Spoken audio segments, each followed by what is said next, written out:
tous ce matin. Bienvenue à nouveau à notre prédication de la parole de Dieu pour le dimanche matin au Bon Berger. C'est vraiment un temps où on se réjouit ensemble de connaître le Seigneur et d'avoir sa parole. Nécessairement un message que j'espère va pouvoir vous édifier et vous instruire dans les voies du Seigneur, vous guider dans vos décisions. Et toute sa parole a le potentiel de le faire dans nos cœurs si on l'écoute et on la reçoit avec des oreilles qui sont bien disposées. Jean 1, verset 22 nous dit de recevoir la parole avec des oreilles dociles et des oreilles obéissantes, des oreilles désireuses d'accomplir la volonté de Dieu. Comme Jésus le disait pendant son ministère, il répétait ça régulièrement, que celui qui a des oreilles pour entendre, entende. Que celui qui est bien disposé bénéficie de mon message, le Seigneur disait aux foules. Et alors, j'aimerais vous inviter à tourner dans le livre des Actes au chapitre 16. Le livre des Actes au chapitre 16. Et ce matin, j'aimerais vous parler sur le sujet de Paul, l'Évangile et le démon. Paul, l'Évangile et le démon. Et vous allez voir dans notre texte ces trois instruments qui sont évidents dans l'œuvre de Dieu. L'apôtre Paul, l'Évangile et le démon. Puis on voit ça ici dans Actes chapitre 16, un passage qui nous présente l'expérience de l'Église au premier siècle. Le modèle de l'Église primitive pour nous. Actes chapitre 16 à partir du verset 11. Actes chapitre 16 au verset 11.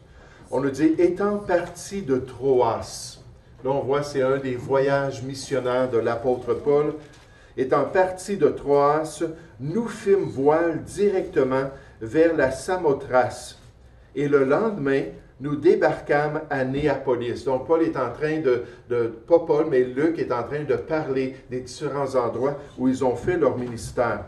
De là, donc de Néapolis, nous allâmes à Philippe, qui est la première ville d'un district de Macédoine et une colonie. Nous passâmes quelques jours dans cette ville. Le jour du sabbat, nous nous rendîmes hors de la porte vers une rivière, où nous pensions que se trouvait un lieu de prière, donc un endroit tranquille où ils pouvaient intercéder pour le ministère. Nous nous assîmes et nous parlâmes aux femmes qui étaient réunies. L'une d'elles, nommée Lydie, marchande de pourpre, de la ville de Thyatire, était une femme craignant Dieu. Donc, c'était une femme qui avait une bonne disposition, qui avait un respect dans son cœur pour la personne de Dieu. C'était une femme craignant Dieu et elle écoutait. Le Seigneur lui ouvrit le cœur pour qu'elle soit attentive à ce que disait Paul. Lorsqu'elle eut été baptisée avec sa famille, elle nous fit cette demande. « Si vous me jugez fidèle au Seigneur, entrez dans ma maison et demeurez-y. » Et elle nous pressa par ses instances. Verset 16. « Comme nous allions au lieu de prière, une servante qui avait un esprit de python et qui, en devinant, procurait un grand profit à ses maîtres, vint au-devant de nous et se mit à nous suivre, Paul et nous. Elle criait, « Ces hommes sont les serviteurs du Dieu Très-Haut, et ils nous annoncent la voie du salut. » Elle fit cela pendant plusieurs jours. Paul, fatigué, se retourna et dit à l'esprit, « Je t'ordonne au nom de Jésus-Christ de sortir d'elle. » Et elle sortit à l'heure même. Les maîtres de la servante, voyant disparaître l'espoir de leur gain, de leur revenu, se saisirent de Paul et de Silence et les traînèrent sur la place publique devant les magistrats. Ils les présentèrent au préteur en disant, « Ces hommes troublent notre ville.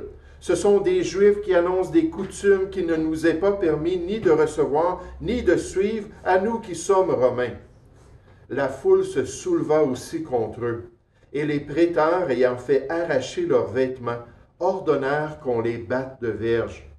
Après qu'on les eut chargés de coups, ils les jetèrent en prison en recommandant au geôlier de les garder sûrement.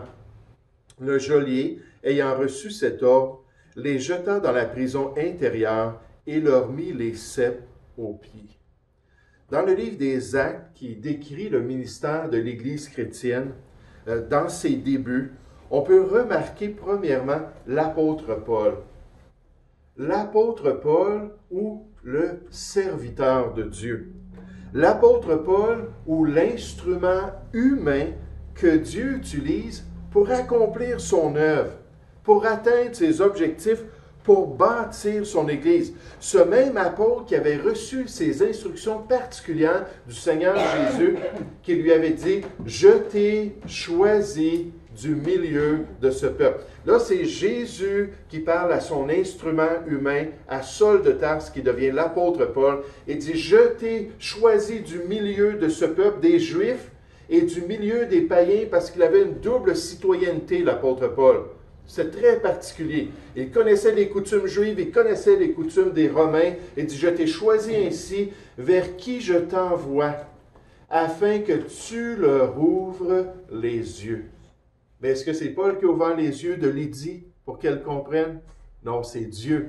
Mais Dieu est derrière l'instrument humain, afin que tu leur ouvres les yeux, pour qu'ils passent des ténèbres à la lumière, au salut de Dieu, de la puissance de Satan à Dieu, pour qu'ils reçoivent par la foi en moi, puis c'est Jésus qui parle, par la foi en Christ, le pardon des péchés et l'héritage avec les sanctifiés.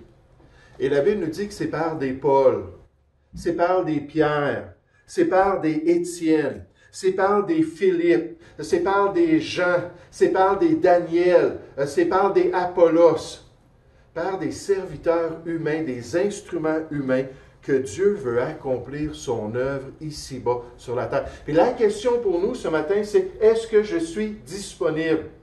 Est-ce que je suis prêt à le suivre? Est-ce que je suis prêt à le servir et à être des vases d'honneur? Les serviteurs de Dieu sont des vases d'honneur dans la maisonnée de Dieu. Des vases d'un grand prix, des vases qu'on mettait à un endroit où tout le monde pouvait les voir lorsqu'ils rentraient dans la maison parce qu'ils étaient tellement importants pour le propriétaire et ils sont tellement importants pour Dieu lui-même. C'était ainsi au début de l'œuvre de l'Église chrétienne. Avec des serviteurs comme Paul et ses associés. Regardez dans notre passage au verset 11. Ce serviteur-là du Seigneur, cet instrument humain dans l'œuvre de Dieu, au verset 11, on nous dit « étant parti de Troas ». Alors qu'on commence à lire, on voit que c'est une continuité. Paul avait déjà fait un grand voyage missionnaire, il était rentré dans son deuxième et il en fait un troisième. Certains suggèrent un quatrième, on n'est pas certain. Là, il est dans son deuxième grand voyage missionnaire. On continue, il persévère comme instrument humain entre les mains de Dieu.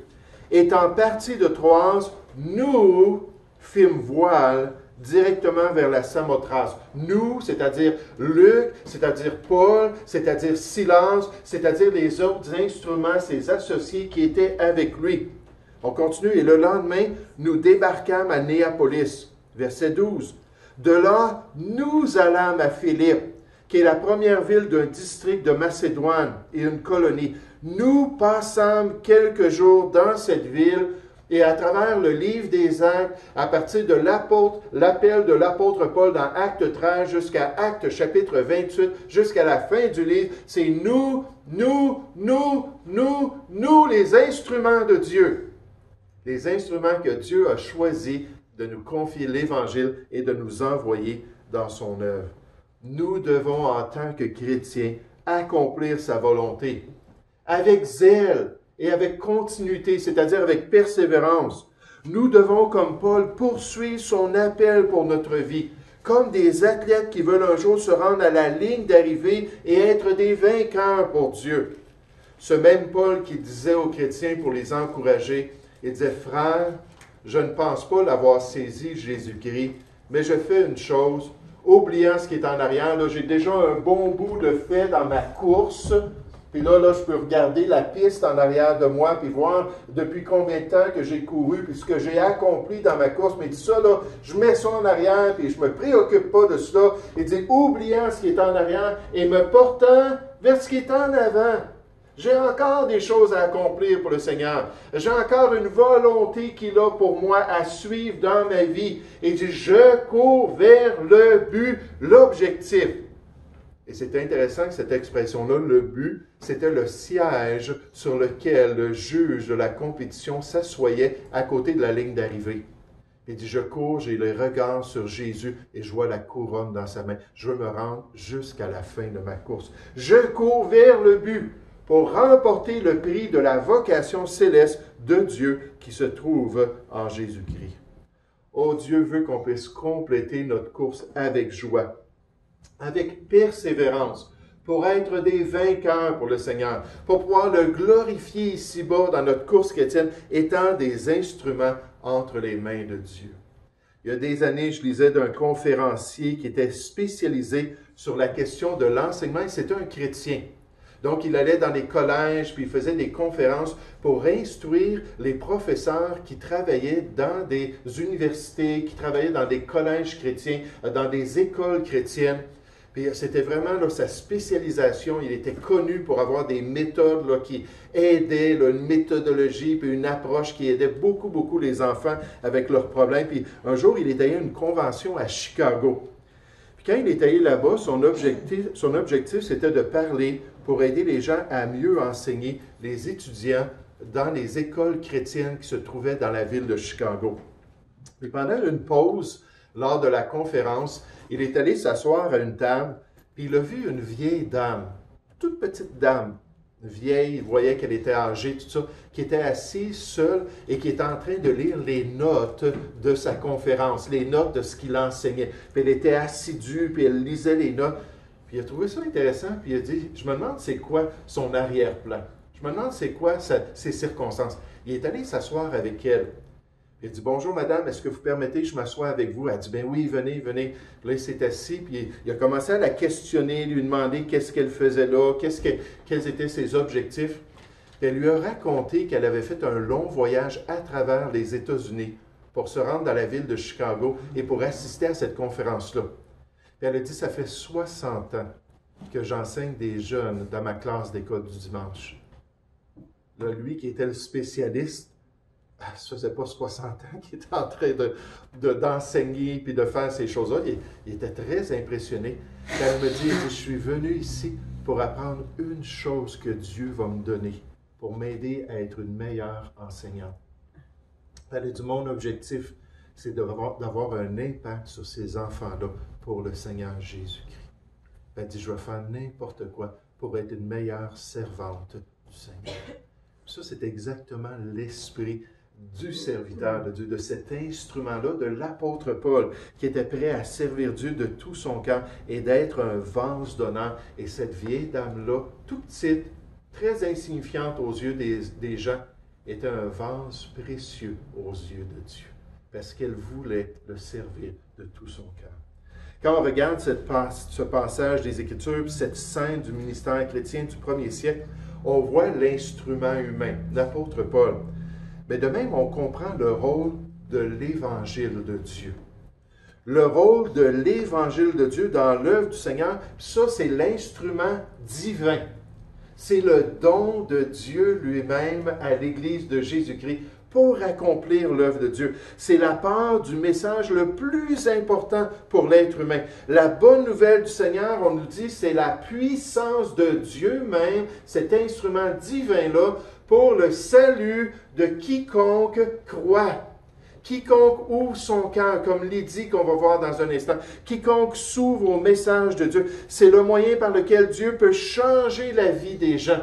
Et des fois, on remet un dépliant à quelqu'un où on partage ce que Dieu a fait dans notre vie, puis on ne réalise pas ce que ça peut accomplir dans la vie d'un individu. C'est de la dynamite spirituelle, c'est puissant, c'est capable, c'est le moyen qui a été amplement utilisé dans la jeune Église du premier siècle. Regardez dans le ministère de Paul ici, au verset 13. Actes chapitre 16, au verset 13, le jour du sabbat, nous nous rendîmes, encore une fois, nous, les instruments humains de Dieu, nous nous rendîmes hors de la porte vers une rivière, où nous pensions que se trouvait un lieu de prière. nous nous assîmes et nous parlâmes aux femmes qui étaient réunies. Donc, ils ont dit, on a un message, on va en profiter, on voulait venir se joindre ensemble dans la présence de Dieu, puis chercher la bénédiction de Dieu sur notre ministère. Mais là, il y a des gens qui sont disposés, il y a des gens qui sont là, bien, on va en profiter. Donc, on a commencé à parler avec ces femmes-là. L'une d'elles, nommée Lydie. J'aimerais vous dire, Lydie va devenir stratégique dans l'Église que Dieu allait former dans cette ville-là. L'une d'elles, nommée Lydie, marchande de pourpre de la ville de Thyatire, était une femme craignant Dieu et elle écoutait. Et là, ici, c'est le mot « akouo » dans l'original. « Akouo », c'est plus que juste entendre. Hein, on peut parler avec quelqu'un, puis écouter quelqu'un, puis entendre des paroles.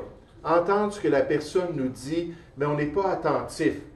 Puis ça, c'est délicat, là. Des fois, on partage avec quelqu'un, puis tout à coup, la personne nous dit quelque chose, puis elle nous pose une question sur la discussion, puis là, oups, on ne sait pas de quoi elle parle, on n'a pas écouté, on n'était pas attentif. J'aimerais vous dire avec les masques. L'autre jour, je parlais à quelqu'un dans un dépanneur, il y avait un masque, puis il y avait la visière, puis il n'articulait pas, puis il me racontait ce qui se passait dans sa vie.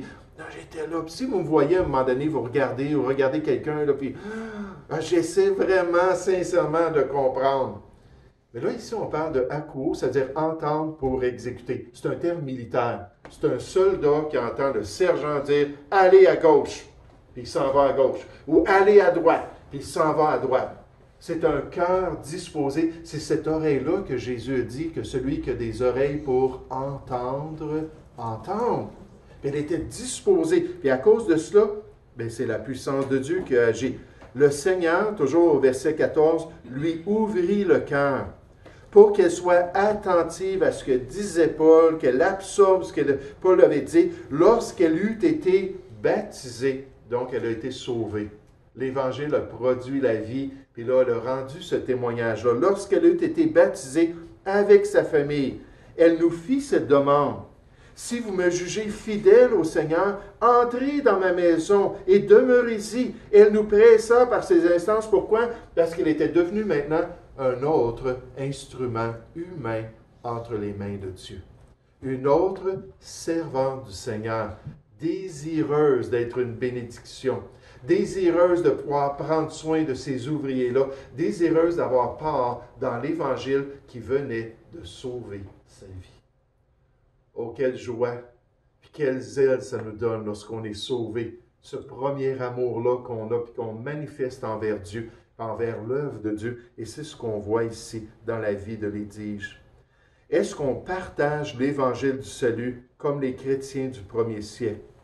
Est-ce que nous sommes fidèles à expliquer aux gens comment Christ est mort pour leurs péchés?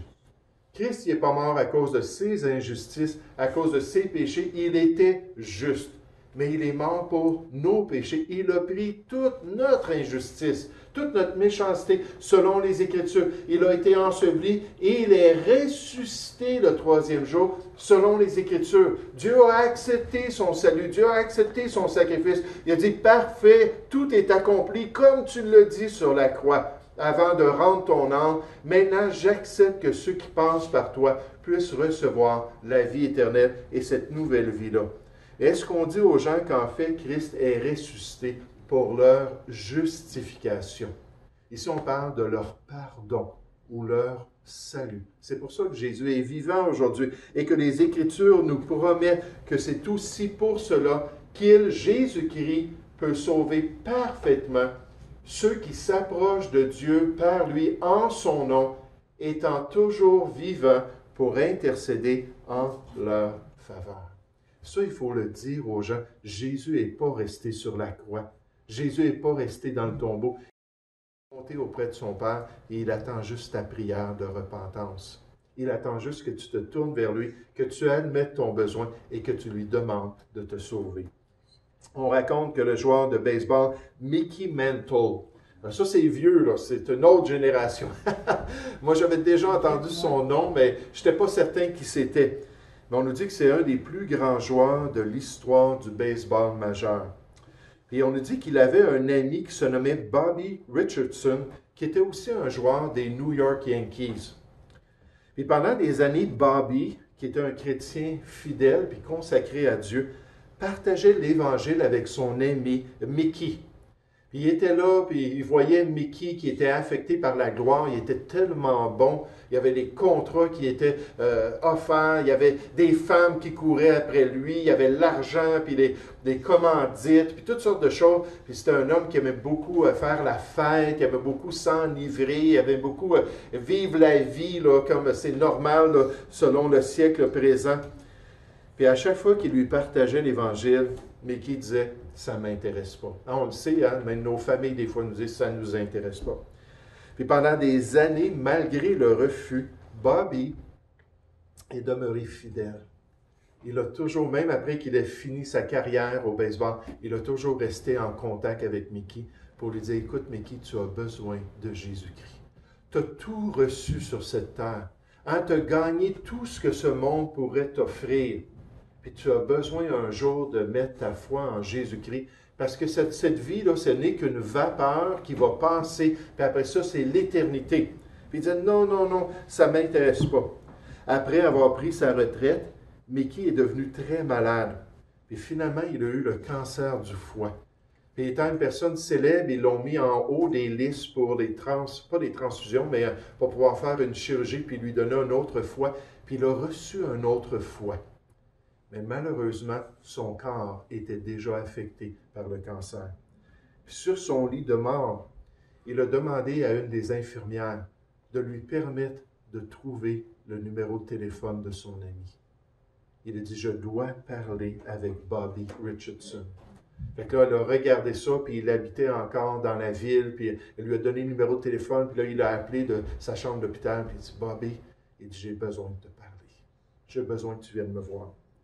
Fait que finalement, Bobby est venu le voir, puis à travers toutes les années, son ami Mickey a dit, toutes les illustrations que tu me partageais, toutes les histoires de gens qui avaient reçu la paix à cause de Jésus-Christ, tous les passages bibliques, puis les versets que tu m'as cités, et c'est comme si tout ça, là, ça vient, puis ça me frappe, puis ça me confronte. Et là, je dois savoir comment faire pour être sauvé, ou comment faire pour être en paix avec Dieu. Puis finalement, mais là, il lui a expliqué comment il pouvait invoquer le nom du Seigneur, puis demander à Jésus de devenir son sauveur. Et c'est ce qu'il a fait quelques jours avant de mourir. Puis là, il a dit à son ami Bobby, il dit, « Merci de tout cœur pour ton courage. Merci de tout cœur pour ta persévérance, parce que tu m'as toujours partagé cette bonne nouvelle. Puis maintenant, je sais que je m'en vais auprès de mon Sauveur. Puis pendant l'éternité, les fruits de cet évangile-là et de ces instruments humains-là vont se manifester. Et alors qu'on regarde ce passage-là et on voit l'instrument humain puis l'instrument divin, on doit réaliser que dans l'œuvre de Dieu, il y a toujours de l'opposition. Il y a toujours de l'adversité. Il y a toujours une manifestation d'une pression puis d'une résistance spirituelle. Puis même dans notre passage, on voit une présence démoniaque.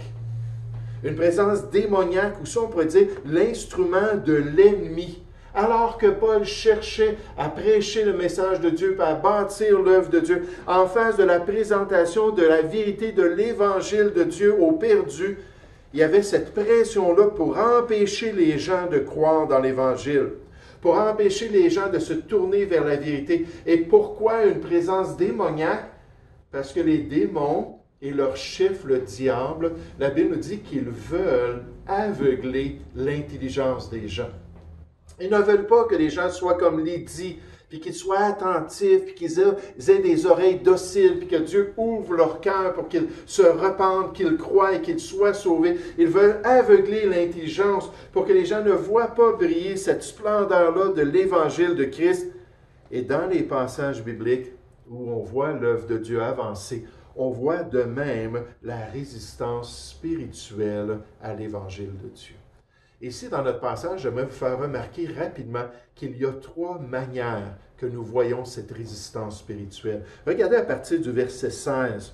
3 manières, et ça commence par une voyante. Ça commence par, on pourrait dire, une fausse prophétesse qui a voulu s'associer au ministère de Dieu. Verset 16. Comme nous allions au lieu de prière, une servante qui avait un esprit de python. L'esprit de Python, Python c'était une ville grecque qui était connue pour ces voyantes-là qui disaient la bonne aventure, qui annonçaient l'avenir. Puis on se disait souvent quand une personne avait la capacité de voir notre avenir puis de comprendre ce qui allait se produire dans notre vie, on disait « Ah, elle a attrapé ça dans la ville de Python ». Parce que c'était vraiment un centre de formation pour ces ennemis de Dieu-là. Une servante qui avait un esprit de Python et qui, en devinant, procurait un grand profit. Les gens voulaient payer beaucoup pour savoir ce qui allait arriver dans l'avenir. Procurait un grand profit à ses mains, vint au-devant de nous et se mit à nous suivre, Paul et nous, comme ça faisait partie de l'équipe, comme ça faisait partie des couvriers dans l'Évangile. Puis là, elle s'est mise à crier, « Ces hommes ici, Paul, Silence, Luc et ses associés, ces hommes sont les serviteurs du Dieu très haut, ils vous annoncent la voie du salut. » Puis on dit, ben c'est quoi le problème? C'était vrai, c'était exactement ça. Mais elle, c'était un ennemi, c'était une ruse pour tromper les gens, pour les séduire, comme cette personne-là qui me dit, je suis allé à une grosse conférence de Billy Graham au stade olympique, puis quand je suis arrivé là-bas, on a entendu un message je pense que c'était le frère ou le cousin de Billy Graham, parce que lui, il était malade à cette époque-là, maintenant il n'est plus ici, mais il n'est plus dans ce monde, mais donc il dit, on était là, puis là, on a entendu une bonne présentation de l'Évangile, puis quand c'était le temps de faire quelque chose, ils ont dit, bien, venez en avant, on a des conseillers pour vous guider dans vos décisions. Là, on est arrivé, puis il y avait une sœur catholique en face de notre allée, dans le stade en face de notre section.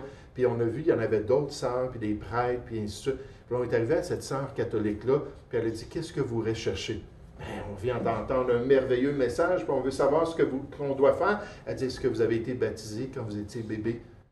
Ils ont dit, oui, on a été baptisé. Puis elle dit, est-ce que vous allez à l'église quelque part? Ils ont dit, oui, on va à l'église. Elle dit, que Dieu vous bénisse, vous êtes sur la bonne voie.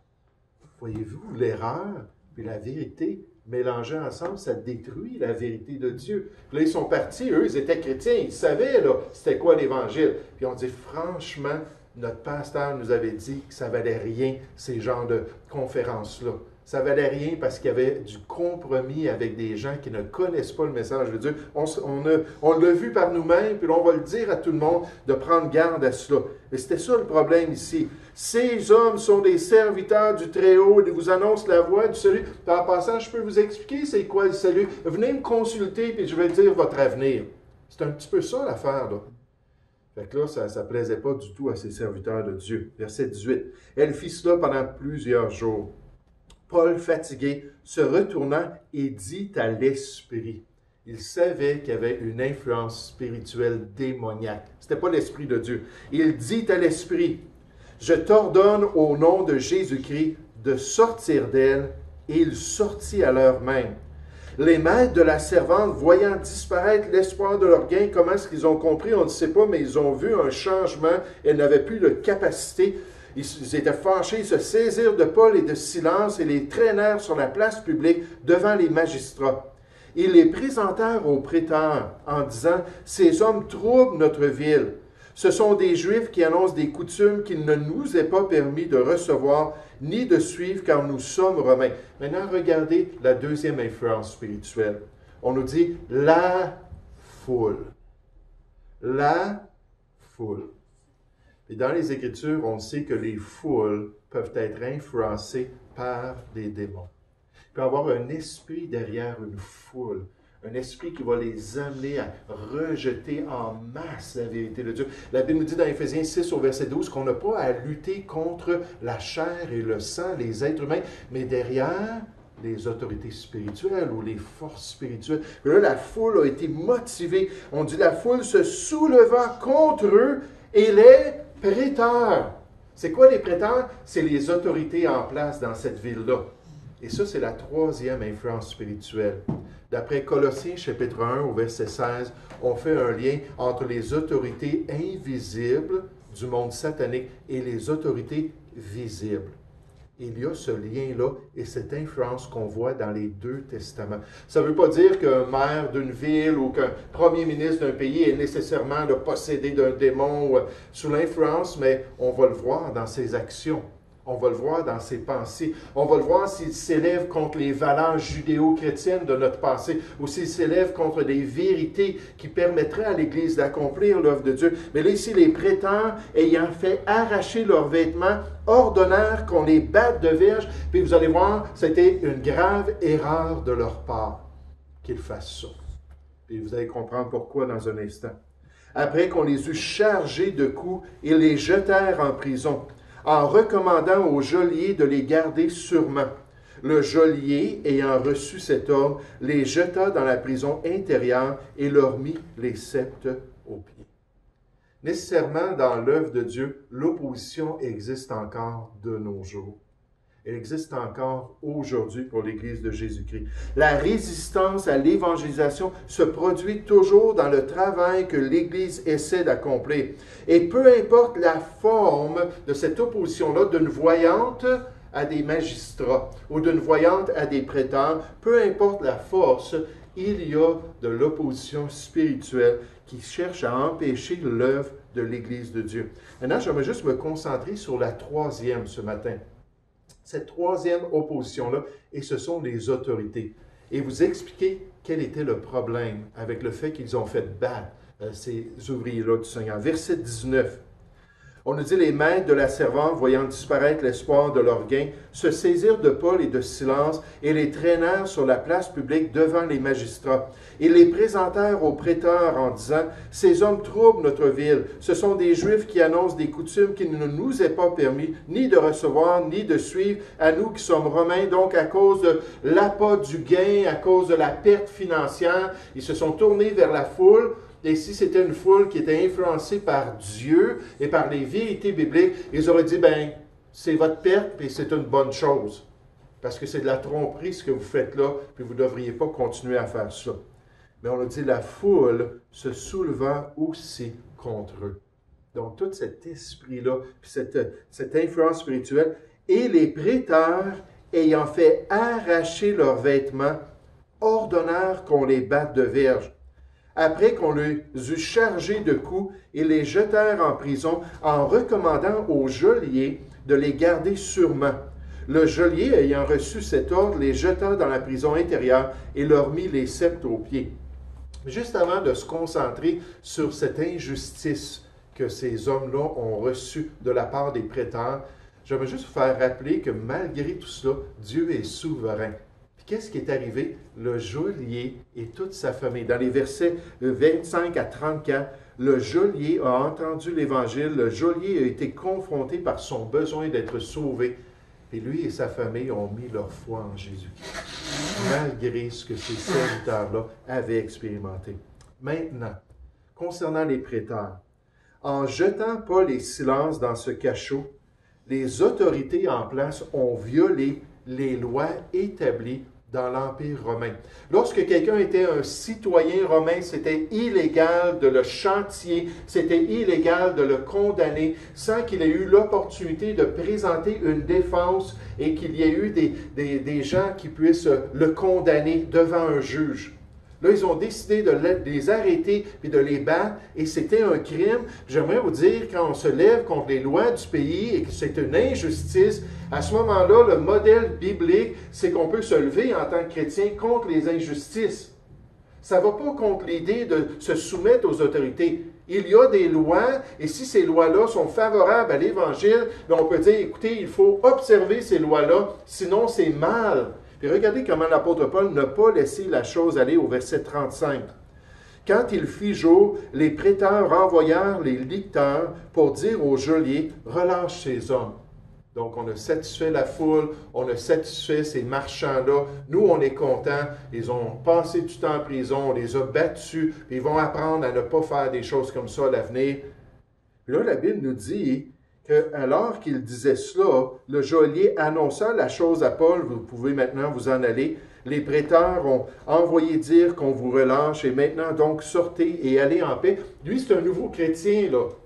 Hein, il vient juste de connaître l'Évangile, il vient juste d'être sauvé avec sa famille. Et remarquez comment l'apôtre Paul ne s'est pas gêné de faire ce qui est juste, même en face des autorités de la place. Verset 37. Mais Paul dit au lecteur, après nous avoir battus de verge publiquement, et sans jugement. C'était illégal de le faire.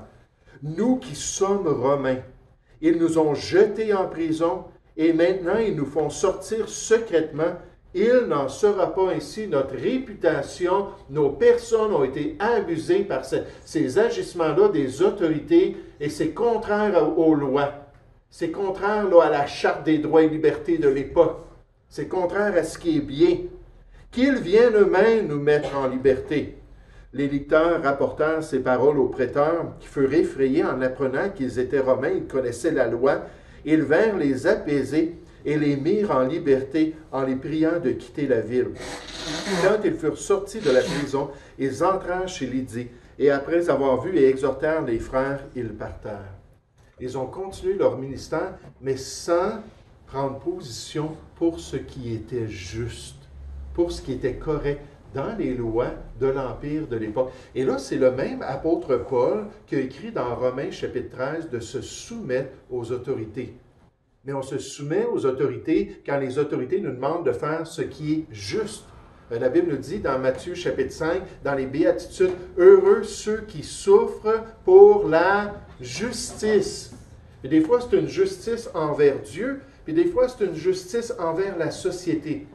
Et l'apôtre Paul, à 2 autres reprises, a fait exactement la même chose. Tournez avec moi dans le livre des Actes au chapitre 23. Le livre des Actes au chapitre 23. Et cette fois-là, on amène l'apôtre Paul devant le Sanhédrin.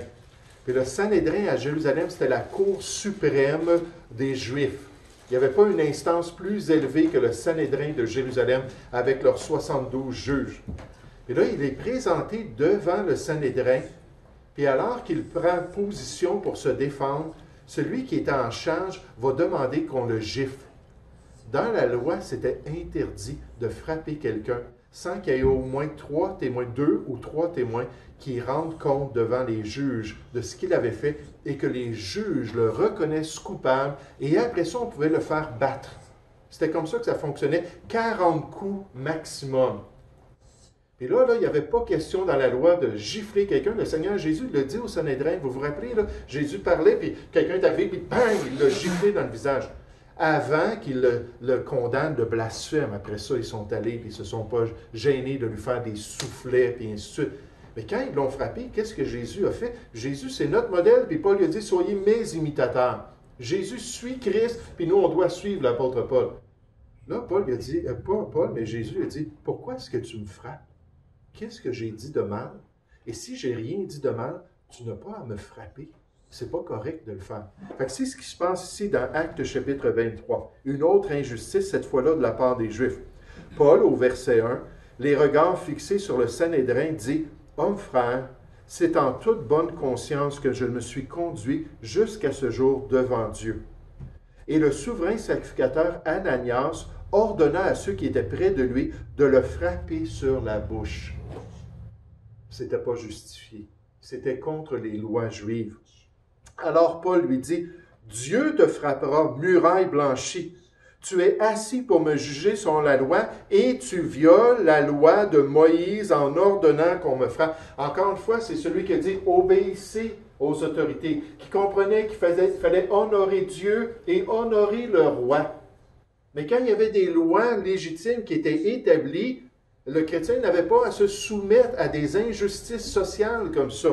Et là, nécessairement, ceux qui étaient près de lui, verset 4, lui disent « Tu insultes le souverain sacrificateur de Dieu. » Et Paul, je crois, commençait à vraiment avoir de la misère à voir.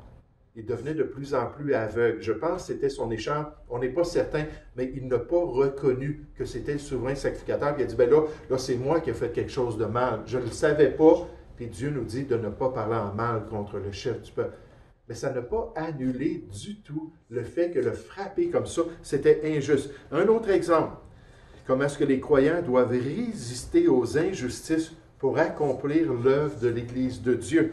Dans Actes chapitre 25, et cette fois-ci, Paul est devant les autorités romaines, devant tout un groupe de dirigeants. Et là, les Juifs lui demandent de descendre à Jérusalem pour pouvoir être jugé à nouveau devant le Sanhédrin. Et Paul avait entendu qu'en chemin, ils allaient le tuer. Et là, ça ne le dérangeait pas, Paul, de mourir, mais pas aux mains des Juifs dans une injustice. Et vous allez voir encore une fois, il prend position pour ce qui est droit et ce qui est juste. Verset 8, Actes chapitre 25. Paul entreprit sa défense en disant, « Je n'ai rien fait de coupable, ni contre la loi des Juifs, ni contre le temple, ni contre César. » Festus, désirant plaire aux Juifs, répondit à Paul, « Veux-tu monter à Jérusalem et être jugé sur ces choses en ma présence? » Donc il dit, « Je vais être présent, puis je vais écouter le Sanhédrin, puis les accusations, on va régler ça là-bas. » Paul dit, « C'est devant le tribunal de César que je comparais. C'est là que je dois être jugé. Je n'ai fait aucun tort aux Juifs, comme tu le sais fort bien. Si j'ai commis quelque injustice ou quelque crime digne de mort, je ne refuse pas de mourir, mais si les choses dont ils m'accusent sont fausses, personne ne le doit de me livrer à eux. En chemin, je vais être arrêté par un groupe de Juifs, puis ils vont m'assassiner. Ce n'est pas correct. J'ai un droit à la justice. » C'est ce que Paul est en train de dire. « J'en appelle à César. » Alors Festus, après avoir délibéré avec le conseil, répondit, « Tu en as appelé à César, et tu iras devant César. » Je pense qu'on doit retenir ce matin, dans cette résistance-là à l'œuvre de Dieu, cette résistance-là au ministère de l'Évangile, c'est que des fois, la forme d'opposition à l'œuvre de Dieu, c'est une opposition qui vient des autorités humaines. Une opposition qui est illégitime pour Dieu. Et en tant que chrétien, on doit rectifier ces injustices. On doit se tenir debout. C'est pour ça qu'en ce moment, des pasteurs à travers le monde, des dirigeants de l'œuvre de Dieu, des serviteurs, des chrétiens, sont prêts à manifester leur désaccord avec des règles actuelles qui s'élèvent contre le plan de Dieu, qui s'élèvent contre la volonté de Dieu. Ici au Canada, on a une liberté d'expression. Et pourtant, il y a plein de censure, plein de gens qui essaient de nous faire taire lorsqu'on prend position pour ce qui est contraire à ce que les autorités veulent bien qu'on croie. Il y a une liberté de conscience. Et pourtant, on est en train d'imposer des règles qui, bien souvent, dans la conscience des gens, sont totalement inutiles et même dangereuses. Il y a des gens qui disent « Non, je suis un chrétien, puis je ne peux pas permettre ça. » Il y a une liberté de rassemblement qui est dans notre charte des droits et libertés. Puis avec cela, il y a des restrictions qui sont imposées aux églises, qu'il y a des gens qui disent qu'on ne peut pas suivre ces restrictions-là. C'est contraire à la tête de l'Église, à Jésus-Christ lui-même. On a une liberté parentale. Puis là, je ne descendrai pas toutes les libertés qu'on a, je vous en donne juste quelques-unes qui sont attaquées. Une liberté parentale que les parents peuvent choisir quand leurs enfants sont mineurs, ce qui est bien pour leurs enfants. Et en passant, quelqu'un me dit qu'en septembre, ça va disparaître, ça, au Québec.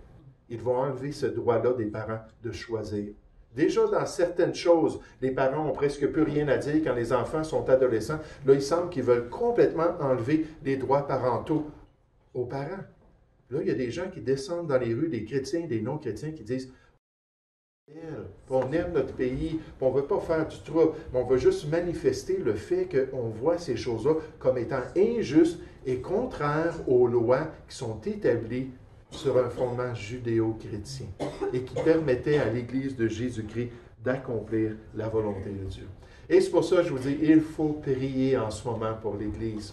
Il faut prier pour les assemblées, les dirigeants, les croyants, que Dieu pourvoie une sagesse, que Dieu donne une direction pour qu'en fin de compte, on puisse être certain qu'on est en train d'obéir à Dieu avant d'obéir aux hommes.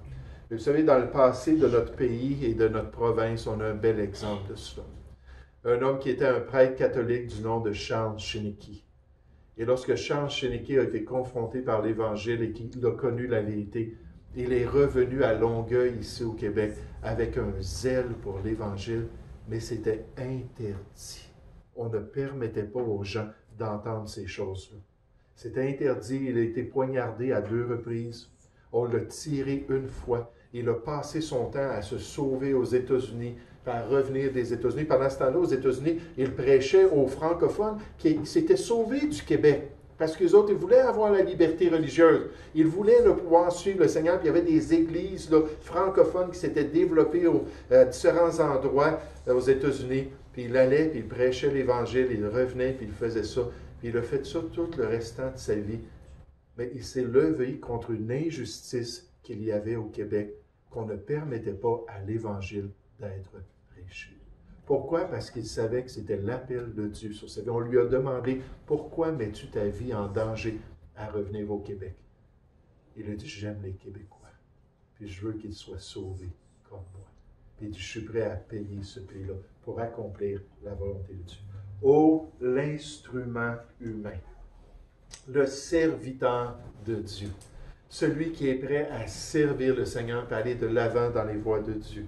Deuxièmement, on voit l'instrument divin, la puissance même de Dieu, le message de l'Évangile, la bonne nouvelle qui peut transformer les vies. Puis on se rappelle toujours de la résistance spirituelle. Puis de se souvenir qu'on doit résister dans les lieux célestes et que des fois, on doit faire des choix qui ne sont pas populaires, mais que Dieu nous montre qu'on doit faire pour accomplir la volonté de Dieu, pour obéir à Dieu plutôt qu'obéir aux hommes. Puis que le Seigneur nous donne la sagesse pour faire la part des choses et d'agir convenablement, d'agir de la meilleure manière pour la gloire du Seigneur. Nous allons prier ensemble. Ô Père Céleste, j'aimerais te louer, j'aimerais te remercier pour l'apôtre Paul et pour cet exemple de son ministère et cet exemple de ces couvriers qui ont persévéré à travers des années, qui ont été prêts à souffrir, qui ont été prêts à payer un prix énorme, qui avaient les stigmates ou les cicatrices du serviteur dans leur corps alors qu'ils prêchaient l'Évangile de Christ.